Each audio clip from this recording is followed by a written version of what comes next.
안녕하세요. 네, 오늘은 어버이날이네요. 어버이날에 또 여러분에게 이렇게 귀한 주제를 가지고 함께 은혜를 나누며 보려고 합니다. 자, 오늘의 주제는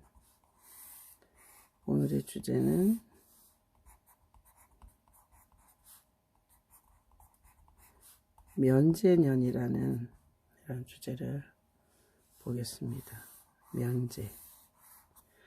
이 면제라는 뜻은 뭐를 탕감해주다 이런 뜻입니다.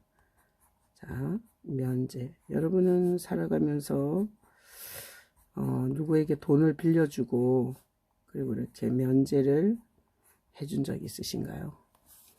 오늘 말씀 신명기 15장 1절에 보면 이런 말이 있습니다. 너희는 매 7년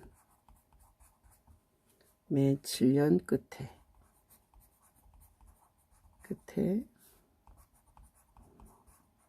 면제하라 이렇게 되어 있습니다. 면제하라. 언제요? 7년 끝에. 자, 그래서 오늘 말씀 신명기 15장 1절에 매 7년 끝에 면제하라 이 말씀을 가지고 성경이 무슨 뜻인가 한번 생각해 보겠습니다. 자, 여기 이렇게 제가 그림을 그려서 이렇게 이 사람이 이게 빚진 자입니다. 빚진 자는 이 빚으로 인해서 굉장한 이렇게 짐을 가지고 삽니다. 항상 이 빚에 대한 짐이 얼마나 큰지는 우리가 인생을 살아보면 압니다. 그래서 이 빚진 자에게 이 빚에 대한 그 시달림과 그 어려움으로부터 벗어나는 길은 이 빚을 갚거나 아니면 그 빚을 이렇게 오늘 말씀처럼 이렇게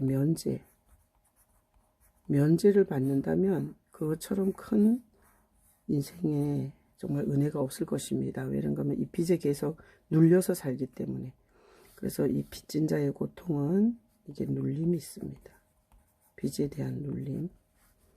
그리고 이 빚을 갚을 수 없는 것에 대한 이런 절망. 이런 것으로 마음이 이렇게 힘들어서 살게 됩니다. 그런데 오늘 하나님께서 매 7년 끝에 면제하라 이런 말씀을 성경 구약에 하셨습니다. 신명기는 구약 성경입니다. 그러고 나서 주님께서 이 말씀을 우리에게 어떻게 적용을 하시나 하면, 자, 우리가 이렇게 이게 죄의 이게 빚을 지고 사는 사람입니다. 죄의 빚.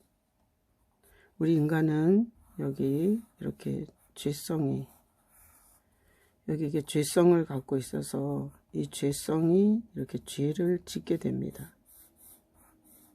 그래서 우리는 죄의 이 눌림, 죄의 항시 눌리고 그리고 죄의 이 절망을 끌어안고 사는 존재가 되었습니다. 근데 하나님께서 오늘 이 신명기 말씀처럼 이 죄의 빚을 우리에게 이게 죄의 빚을 면제해 주러 오신 분이 예수님이십니다. 자, 예수님은 면제를 해오러 오신 분이신데 그 면제가 죄에 대해서 면제를 해 주십니다. 그래서 이 예수님이라는 뜻은 죄에서 건진다 그런 뜻입니다.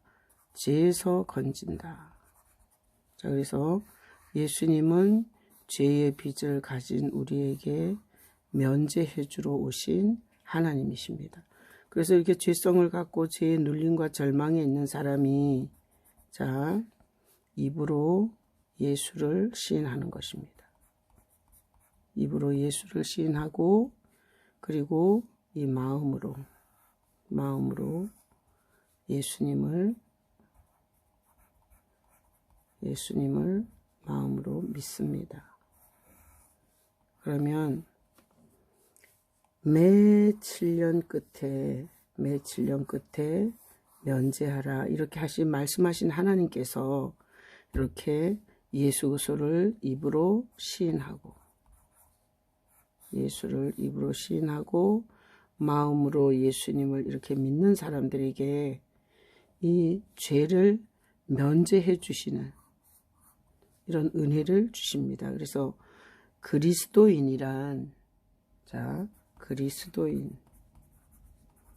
그리스도인은 이렇게 그리스도 예수가 이렇게 마음에 있는 사람입니다. 그리고 그리스도인은 죄의 면제를 받은 사람입니다. 죄의 면제를 받은 사람을 그리스도인이라고 합니다.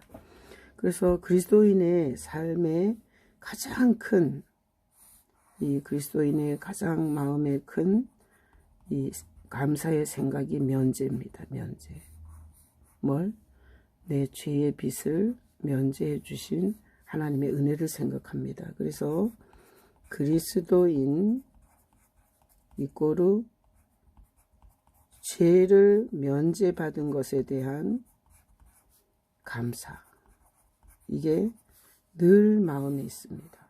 그리스도인은 죄를 면제해 주신 주님에 대한 감사가 항상 있습니다. 그러다 보니 그리스도인은 일단 타인에 대해서 이게 많은 이 용서를 베풀기가 쉽습니다. 용서가 곧 면제입니다. 자, 나에게 억울하거나 힘들게 한 타인에 대해서 이렇게 용서를 베푸는 것이 이게 면제입니다. 또 이 그리스도인은 이 하나님에 대한 면제를 받았기 때문에 이게 다른 사람들의 이런 허물에 대해서 이게 정죄하지 않고 정죄하기보다는 이게 이해를 하기가 쉽습니다.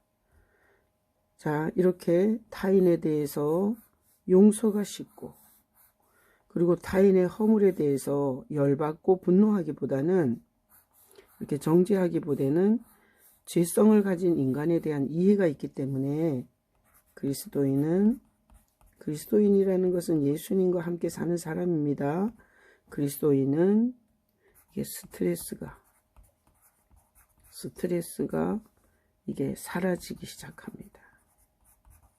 보통 이 스트레스는 사람에 대한 이런 인생에 대한 억울함 그런 것에서 많이 옵니다. 그런데 이 그리스도인이 이 면제에 대한 이런 은혜를 갖고 살다 보면 이렇게 스트레스가 사라지고 이게 가정이 행복해집니다.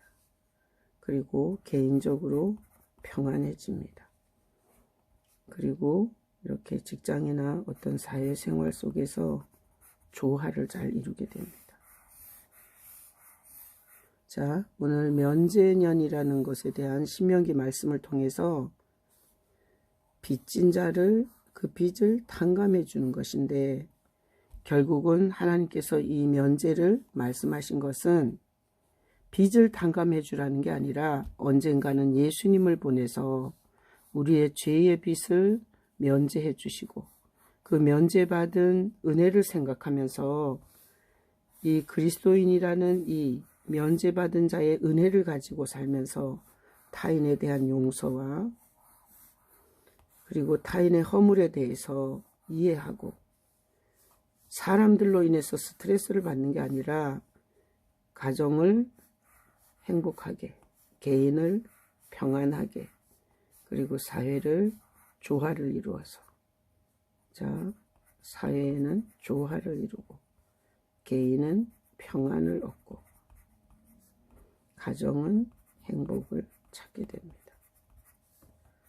자, 여러분 오늘 여러분의 영혼 속에 이 면제에 대한 그런 은혜가 넘치시기를 예수님의 이름으로 축복합니다. 면제받은 자는 다른 사람을 면제하게 됩니다. 그래서 천국은 이렇게 면제를 받고 그래서 그 받은 면죄로 다른 사람을 면제하는 게 천국입니다. 지옥은, 자, 여기다 한번 정리를 하면, 천국은 서로 면제하는 곳입니다. 지옥은 서로 정죄하는 곳입니다. 오늘 이 말씀을 듣고 여러분이 천국을 살고 싶다면 주변 사람들을 면제해 주십시오. 지옥을 살아도 괜찮다면 자꾸 다른 사람을 정죄하면 지옥은 저절로 됩니다. 오늘 하루 예수님이 우리를 1만 달란트 빚진 우리를 1만 달란트 빚진 우리를 면제해 주신 것처럼 100데나리온 빚진 이웃들을 자꾸 면제하고 그 면제하는 마음에 주님이 주시는 은혜와 행복이 가득한 그런 여러분 되시길 예수님의 이름으로 축복합니다. 아멘.